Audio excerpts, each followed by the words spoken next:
So, जय Hind to all of you. I welcome you all on Abhipedia defence platform. और आज हमारे साथ है एक और टॉपर, सीएपीएफ असिस्टेंट कमांडेंट 2020 का जो रिजल्ट आया, फाइनल रिजल्ट, जिसमें Hanif Shahnawaz Chaudhary, he is a CAPF topper.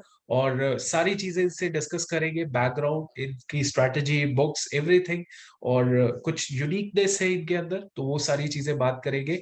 So congratulation Hanif, how are you? Thank you, sir. I'm fine. How are you, sir? I am very good, very good. तो हरीफ, वैसे तो मैं थोड़ा सा तबीयत मेरी खराब थी रात को, लेकिन मुझे जैसे आप ही जैसे स्टूडेंट्स के मेरे को मैसेजेस आए that sir I got into the merit list, और मेरी सारी तबीयत जो है वो पूरा उसका जो है वो मोटिवेशन में तब्दील हो गई। तो हनीफ, आपके अंदर क्या चेंजेस आए कि कल से लेके अभी तक क्या डिफरेंस देख रहे हो? सर मैं डिफरेंस ऐसे तो नहीं बोलूंगा कि like I am feeling egoistic or something like that. I am feeling proud because many of my friends contributed in this journey. My parents were there and मैंने उनको अभी बताया, just now उनको कहीं से पता चल गया कि I got selected. मैं उनको बताने का प्लान नहीं था, मैं उनको डायरेक्टली सब सब लाइक सरप्राइज देने का प्लान था मेरा उनको जाके पर्सनली, बट उनको पता चल गया तो like they were crying. Even I cried when I got to know कि मेरा रैंक 58 है। मैंने एक वीडियो भी, मेरा जो दोस्त था जिसने मुझे रिजल्ट बताया वो सामने खड़ा होके मेरा वीडियो निकाल रहा था कि मैं रो रहा हूँ। कैसे मैं मतलब उस पल को मैं किस तरह से मैं जी रहा हूँ कि like after so much years of hard work and persistence and consistency in this particular journey which we require. मुझे एक रिजल्ट मिला है which is very hard to attain and get, I would say. Okay So Hanif, I'm feeling very proud of myself. Very good, very good. So Hanif, starting से शुरू करते हैं। कैसा background है आपका, और कहाँ से आप उठ के आते हैं, थोड़ा सा उसके बारे में बताइए। सर मेरी एजुकेशन तो काफी अच्छी रही है बिकॉज मैंने केंद्रीय विद्यालय से अपनी एजुकेशन पूरी की है, क्योंकि मेरे पापा सेंट्रल इंडस्ट्रियल सिक्योरिटी फोर्स में हैं पिछले थ्री डेकेड से। वो करेंटली हेड कांस्टेबल हैं, सर्व कर रहे हैं, और he is posted in Kokrajhar Assam right now. So because of him only I got the chance to study in such like valuable institutions, and that's why I got a quality education, I would से, जिसके वजह से एक base तैयार होता गया, है ना. और उसकी वजह से कहीं ना कहीं मुझे ऐसा लगा कि मुझे ऑलरेडी एक बेस मिला हुआ है जिससे इस पर्टिकुलर एग्जाम को मतलब इस पर्टिकुलर एग्जाम को देखना और इसको इसकी रिक्वायरमेंट्स को समझना और इसकी जो चीजें हैं उनको जल्दी ग्रैब करना, वो काफी ज्यादा मेरे लिए आसान मुझे ऐसा लगा कि था, क्योंकि 2019 में भी मैंने ये एग्जाम क्लियर किया था, तो रिटर्न मेरे लिए काफी एक प्रॉब्लमेटिक नहीं रहा. तो मैं ऐसा बोलूंगा कि जिसका भी मतलब एक एजुकेशन में काफी अच्छा स्ट्रांग होगा, होल्ड होगा, वो डेफिनेटली इस पर्टिकुलर एग्जाम को एक्सेल कर पाएगा. मैं ये कह ओके, पाऊंगा. ओके हनीफ, जैसे आपने खुद बताया था कि सीडीएस आपने 6 बार दिया था, और this was your third attempt in CAPF. तो जी जर्नी सर. तो काफी ज्यादा लंबी चौड़ी रही है आपकी जी सर. डिफेंस के अंदर। तो मुझे बस इतना जानना है कि जैसे पेपर वन है, paper one, so how much marks you were expecting in paper one? Sir मैं यहाँ पे एक डिस्क्लेमर देना चाहूंगा कि जो हम लोग जो आंसर की चेक करते हैं, आंसर की चेक करते हैं वेरियस इंस्टीट्यूट्स के, भले ही मैं ये जरूर कहूंगा कि उन इंस्टीट्यूट्स की मेहनत होती है उसमें काफी ज्यादा. वो लोग भी एक दिन दो दिन अपना स्पेंड करके वो आंसर कीज तैयार करते हैं, बट अगेन एंड अगेन मैं ये बोलूंगा कि उनपे टोटली रिलेवेंट रिलाई नहीं होना चाहिए स्टूडेंट्स को, क्योंकि बहुत बार उनमें बहुत वेरिएशंस होते हैं. For yes, yes. Example I would like to quote कि जब मेरा ये एग्जाम आया था, सो फर्स्ट पहला आंसर की जब मैंने देखा था तो 99 आ रहा था मुझे पेपर वन में. दूसरा आंसर की देखा तो 116, तीसरा आंसर की देखा तो 120, चौथा आंसर की देखा तो 126. तो ओके, अब मैं कौन सा कंसिडर करूं मुझे भी नहीं पता था, तो मैंने एवरेज 120 कंसिडर कर लिया. ओके, तो ओके। अभी जब रैंक देखता हूँ अपना, तो मुझे ऐसा लगता है कि शायद 120 मैंने कम कंसिडर किया था, शायद मुझे और ज्यादा मार्क्स आए होंगे पेपर वन में. तो इसीलिए मैं जो भी कैंडिडेट्स है, फ्यूचर एस्पिरेंट्स हैं, उनको तो यही सलाह दूंगा कि चाहे आंसर की आप देखें, आप चेक करें, but don't rely completely on that, don't lose hope, क्योंकि आपने क्वालिफाई किया है तो definitely you have something in you. तो आपको मूव अहेड करते रहना है. ताकि लाइक लास्ट स्टेज तक आप लाइक मैक्सिमम मोटिवेशन के साथ आप जा सके। सॉरी। तो यू मीन टू से कि होपफुल रहना है पूरी प्रोसेस के दौरान, जी क्योंकि जी जनरली क्या होता है कि पेपर वन में 120 125 वाला जो कैंडिडेट होता है वो काफी डिमोटिवेट हो जाता है बाकी जी स्टूडेंट्स को देख के, है ना। तो जी होपफुल जो है वो स्पिरिट होनी चाहिए कि हर अटेम्प्ट में या हर स्टेप के अंदर आप अच्छा परफॉर्म करो, क्या पता अगर किस्मत अच्छी है तो डेफिनेटली आपका नाम तो आ ही जाएगा, या आपकी डेफिनेटली। मेहनत भी आपने अच्छी की होगी। सो पेपर टू के अंदर आपने ऑब्वियसली अच्छा परफॉर्म किया होगा, क्योंकि जी पेपर सर। वन में जैसे आप बता रहे हो। तो पेपर टू के अंदर कैसे आपने क्या क्या बुक्स फॉलो की, सबसे पहले तो वो बात कर लेते हैं हम लोग। सर पेपर टू में मैं ये कोई पर्टिकुलर मैंने कोई बुक फॉलो नहीं की थी, बट बहुत इंपॉर्टेंट स्टेप जो होता है एक पर्टिकुलर एग्जाम को देखने का और समझने का, वो है प्रीवियस ईयर क्वेश्चंस। तो मैंने और मेरे एक फ्रेंड ने, अमित कुमार ठाकुर जिनका नाम है, तो हम दोनों ने मिलके ये एक स्ट्रैटेजी ली थी कि 2009 से 2019 तक जितने भी पेपर्स पेपर टू के आए हैं सीएपीएफ के अंदर, तो वो जितने भी थे सबको हमने सॉल्व किया था A to Z, चाहे वो ग्रामर सेक्शन हो, कॉम्प्रिहेंशन हो, या प्रेसी राइटिंग हो, एसे राइटिंग हो, आर्ग्यूमेंट, रिपोर्ट, एक एक टॉपिक को हमने उठाया, उनके बारे में पढ़ा, फिर उनको उसी फॉर्मेट में लिखा जिस फॉर्मेट में यूपीएससी हमसे वो आंसर चाहती है। इससे हमको ये हुआ कि यूपीएससी जैसे क्वेश्चंस बनाती है, हमको उनका अंदाजा हो गया, और यूपीएससी के आंसर राइटिंग फॉर्मेट में हमने लिखा तो उसका प्रैक्टिस हो गया। टाइम मैनेजमेंट हमको आ गया, पूरा पेपर कैसे सॉल्व करते हैं उसको, और ऊपर से फिर हमारे इतने सारे क्वेश्चंस की प्रैक्टिस हो गई कि हमको एक वाइड नॉलेज हो गया सारे टॉपिक्स का। इधर it is internal security, external security, women security and social issues, सारी चीजें उसमें कवर हो गई। ओके, चलिए आपने प्रीवियस ईयर क्वेश्चंस देखे, सबसे पहली चीज तो ये है कि पीवाईक्यूज आपको अच्छे से देखने हैं। जी दूसरा, आपने क्या किया कंटेंट एनरिच करने के लिए, न्यूज़पेपर पढ़ा, मैगजीन पढ़ा, क्या किया वैसा जी। कुछ। जैसे हम लोग हमारा स्ट्रेटजी हुआ करता था कि जो भी टॉपिक हमने पिकअप किया उस पे हम जितने भी हो सके 2-3 आर्टिकल्स, जो बेस्ट आर्टिकल्स हैं, वो हम लोग पहले पढ़ते थे, और उससे जो है मैक्सिमम पॉइंट्स हम लोग अपने माइंड में ग्रैब करते थे, और उसके बाद फिर उन पॉइंट्स को अपने लाइक अपने लैंग्वेज में, अपने अंडरस्टैंडिंग के हिसाब से हम उनको अपने तरीके से आंसर राइट करते थे। तो इससे ये होता था कि हमारे शब्दों में हम जब लिखते हैं, तो वो जब हम लोग रिवाइज करते हैं तो it becomes easy to understand and to like memorize the things and facts. So ये हमारा स्ट्रेटजी रहा सर, और ये काफी हेल्पफुल भी रहा। Okay, okay, right, right. Okay, जैसे स्टूडेंट्स जो है मल्टीपल सोर्सेज देख लेते हैं, तो रिवाइज करने में देखो रिवीजन इज अ की, है ना। जो पढ़ा है उसको रिवीजन तो करना ही पड़ेगा। तो वो रिवीजन के लिए कैसे आप कंसोलिडेट करते थे, रिवीजन कैसे करते थे। पेपर टू कि हाँ जी। Paper one? पेपर टू का आप बता दीजिए अभी फिलहाल तो। सर रिवीजन रिवीजन यही था कि जो भी हमने लाइक आंसर राइट किए थे, सारे के सारे हम लोग लाइक मेरा तो यही मैंने फॉलो किया था कि जितने भी आंसर राइटिंग मैंने प्रैक्टिस की थी, एग्जाम से पहले मैंने ये इंश्योर किया था कि मैं सारी आंसर्स को पढ़ के जाऊं, अपने जो आंसर्स मैंने लिखे थे, ताकि मेरे जो पॉइंट्स है वो कहीं भी पीछे ना रह जाएं। लाइक एग्जाम के अंदर ऐसा ना हो जाए कि मैं कोई अपने पॉइंट्स भूल रहा हूँ। तो ये मैंने इंश्योर किया था कि मैं सारे जो है रिवाइज करके जाऊँ आंसर्स जो मैंने लिखे थे। क्योंकि वो जो आंसर्स मैंने लिखे थे वो ओवरऑल एक कंसोलिडेटेड आंसर था from all the 2-3 articles which I told you कि हम लोग पहले पढ़ते थे, उसके बाद हम लोग उस आंसर को लिखते थे। तो 2-3 आर्टिकल्स को पढ़ने के बाद जो पॉइंट्स मिलते थे उनको लिखने के मतलब लाइक आंसर फॉर्मेट में लिखना, that was like consolidation of the points self.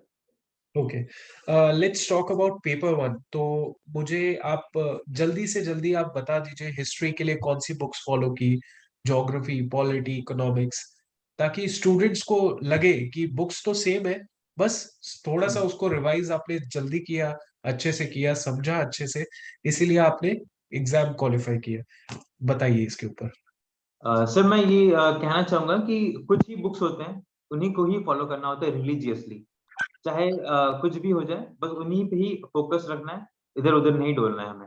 जैसे ओके। फर्स्ट ऑफ ऑल की बात करें तो थीम 1, थीम 2, थीम 3 जो है बुक्स, वो और स्पेक्ट्रम को मैंने फॉलो किया, बस दैट्स इट। उसके अलावा मैंने कहीं पे इधर-उधर नहीं मैं भटका। फिर ज्योग्राफी की बात करें तो मैंने 11th और 12th की जो 4 एनसीईआरटीज़ हैं, उन पे मैं फोकस रहा, उसके अलावा इधर-उधर नहीं मैंने देखा कुछ। उसके अलावा फिर लक्ष्मीकांत पॉलिटी के लिए, और इकोनॉमी के लिए मैंने 11th और 12th की जो एनसीईआरटीज़ हैं, उन्हीं पे ही फोकस किया ताकि मेरे बेसिक कांसेप्ट्स इकोनॉमी से रिलेटेड क्लियर हो सकें।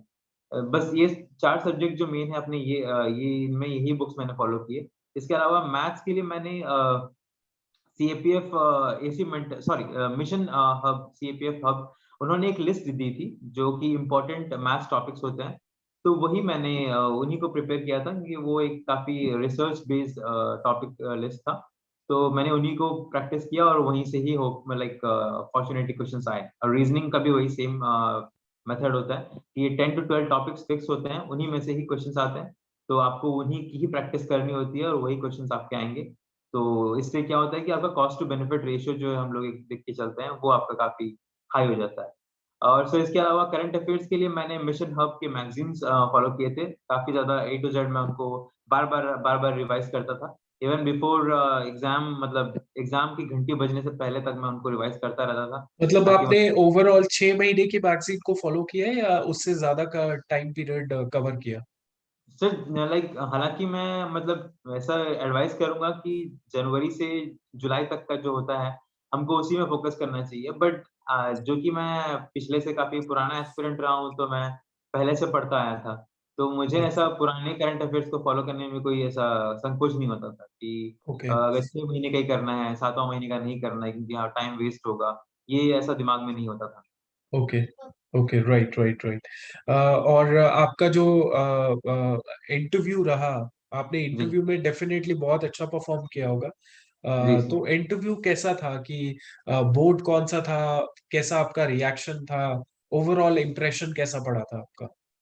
जी सर, यहाँ मैं कुछ पॉइंट्स शेयर करना चाहूँगा जो काफ़ी इम्पोर्टेंट है मेरे हिसाब से। फर्स्ट ऑफ ऑल मेरा जो बोर्ड था वो बीवी व्यास सर का था, जो आईएएस ऑफिसर हैं, सीनियर आईएएस ऑफिसर और उनके अलावा 3 और मेंबर्स थे जिनको मैं नहीं जानता वैसे बट हाँ, तो काफ़ी एक्सपीरियंस और क्वालिफाइड मेंबर्स थे। इसके अलावा सर क्वेश्चंस मेरे डीएएफ से क्वेश्चंस आए थे, डिटेल एप्लीकेशन फॉर्म से और जैसे कि सर मैं ये एक पॉइंट लाइक हाइलाइट करना चाहूँगा कि काफ़ी सारे लोग ऐसे होते हैं कि जो लोग ये सोचते हैं कि हमें जॉब नहीं करना चाहिए या फिर सिर्फ़ और सिर्फ़ पढ़ाई पे फ़ोकस करना चाहिए। But here one thing I would like to highlight is कि मेरा 5 से 7 मिनट का इंटरव्यू सिर्फ़ मेरे जॉब के ऊपर चला। ओके। और मेरी जॉब की जो प्रोफाइल है उसको देखते हुए बोर्ड मेंबर्स खुद हैरान रह गए कि okay so they are very much interested to know more and more about the job profile which I am in right now. So क्योंकि मैं अमेरिकन क्लाइंट्स को हैंडल करता हूँ, तो फिर उन्होंने फिर ऐसे क्वेश्चन्स भी पूछे कि अमेरिकन पीपल कैसे होते हैं, उनका नेचर कैसे होता है, तो काफ़ी सारा मतलब मेरे जॉब से रिलेटेड क्वेश्चन्स आए।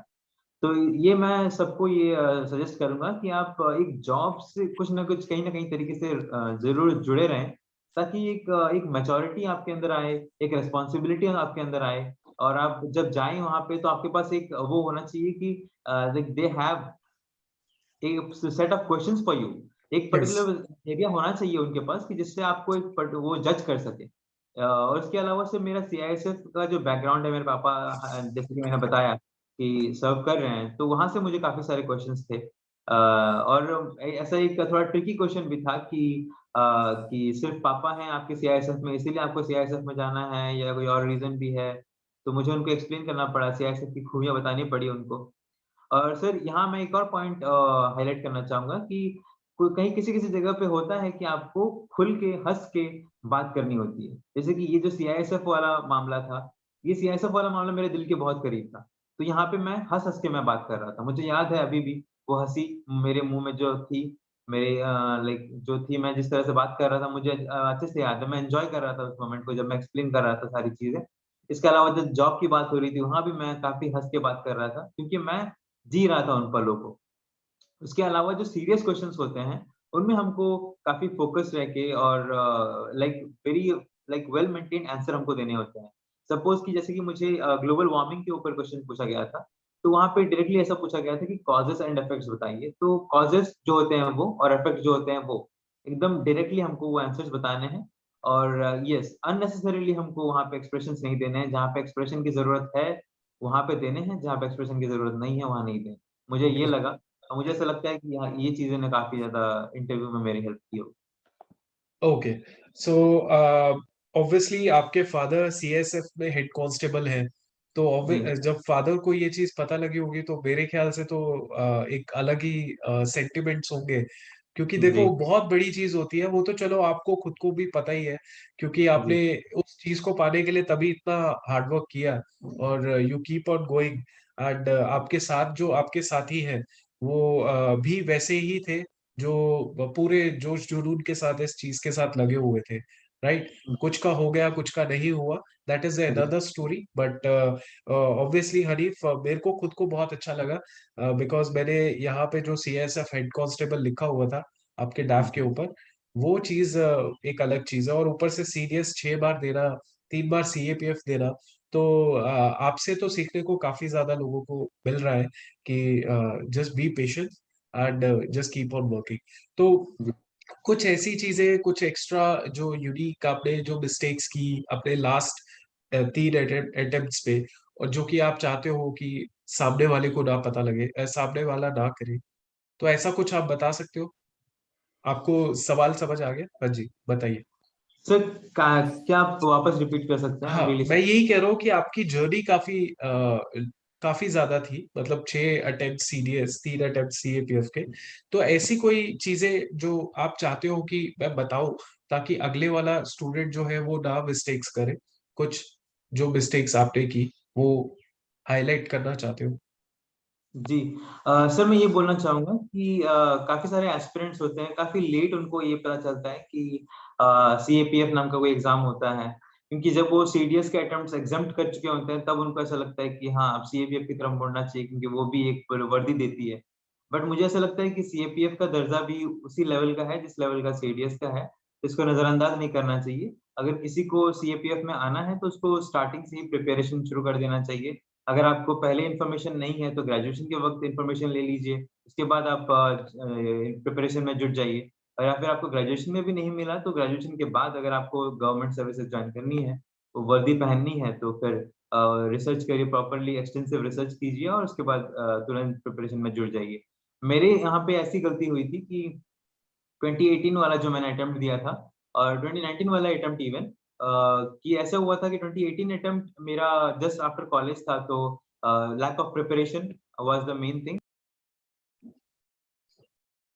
उसके बाद फिर 2019 वाला जो अटेम्प्ट रहा उसमें ऐसा था कि मुझे मार्क्स कम मिले।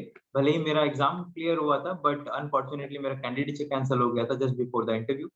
सो मैं ये कहूंगा कि जितना जल्दी आप इस पर्टिकुलर प्रिपरेशन लाइक जर्नी में आ जाएं, उतना जल्दी आपका रिजल्ट आना भी like it is possible to make give results. हाँ, that is a very good suggestion, because काफी हार्डकोर जो डिफेंस लवर्स होते हैं वो सीएपीएफ को ज्यादा कंसिडर नहीं करते हैं, मतलब वो सोचते हैं कि यार ये पुलिस वाली का जॉब आ जाएगी, मैं हार्डकोर एसएसबी में जाऊंगा, हार्डकोर डिफेंस सीडीएस आर्मी ये सब, but it is also one of the best options for the students who want uniform, और यूनिफॉर्म जी में 3 स्टार्स मिल रहे हैं तो कम तो है नहीं, राइट। तो इसके बिल्कुल। अलावा आप कुछ बोलना चाहते हो for the students who are going to appear for the 2022 examination? Definitely sir, एक और इंफॉर्मेशन मैं यहाँ पे देना चाहूंगा और ये काफी इम्पोर्टेंट भी है। बहुत सारे लोगों को ऐसा लगता है, एस्पिरेंट्स को ऐसा लगता है कि जो भी पेड मटेरियल होता है वो काफी वैल्यूएबल होता है, उससे काफी मतलब लोग क्लियर करते हैं। बट मैं यहाँ पे ये क्लियर कर देना चाहता हूँ कि अ, तो अनपेड जो होते हैं, जैसे कि अभिमन्यु अभिपीडिया जो एक इनिशिएटिव आपने लिया था, जो अनपेड इंटरव्यू मॉक इंटरव्यू का एक इनिशिएटिव था, तो वो काफी अच्छा लगा मुझे सर। और क्योंकि उसने एक मुझे बूस्टअप दिया कि यार हाँ, मतलब I can also do that with some improvements, I can be in the list. तो इसके अलावा जैसे और भी मैंने एक दो पेड भी लिए थे, बट मैं ऐसा, हालांकि मैं एम्प्लॉयड हूँ इसलिए मुझे इतना इफेक्ट नहीं पड़ा कि मतलब मैं पेड लूं कि अनपेड। बट मैं ऐसे बहुत सारे एस्पिरेंट्स होंगे जो अभी अनएम्प्लॉयड होंगे, जो पर्टिकुलरली प्रिपरेशन ही कर रहे होंगे, तो उनके लिए मैं सजेशन सजेशन दूंगा कि अगर ऐसे लाइक अनपेड, अगर आपको फ्री में कोई अगर गाइडेंस देना चाह रहा है, सामने से अगर कोई आ रहा है, इनिशिएटिव ले रहा है, तो उसका जरूर फायदा उठाएं, ताकि दोनों को एक म्यूचुअल बेनिफिट मिले, खुद को भी बेनिफिट मिले और सामने वाले को भी लाइक गाइडेंस में एक्सपीरियंस मिलता रहे। I would say that. Okay okay Harif, आपसे बात करके बहुत ही अच्छा फीलिंग हुआ, अच्छा लगा। और मुझको हाँ, तो just this is just a beginning. I am very hopeful कि आप बहुत अच्छा कुछ करने वाले हो फोर्सेस के अंदर, और बहुत ज्यादा कंट्रीब्यूट करोगे फिजिकली। अपने सबॉर्डिनेट्स को आप पूरा एकदम टीम वर्क की तरह रखोगे, and you'll be a good leader. आप बहुत अच्छा एक लीडर बन के उभरोगे, और अपने फादर का, अपनी पूरी फैमिली का नाम रोशन जरूर करोगे। राइट हरीफ? बिल्कुल, बिल्कुल सर, बिल्कुल। हाँ, चलिए ठीक है। Thank you Harif, it was thank nice talking to you. Thank you. Thank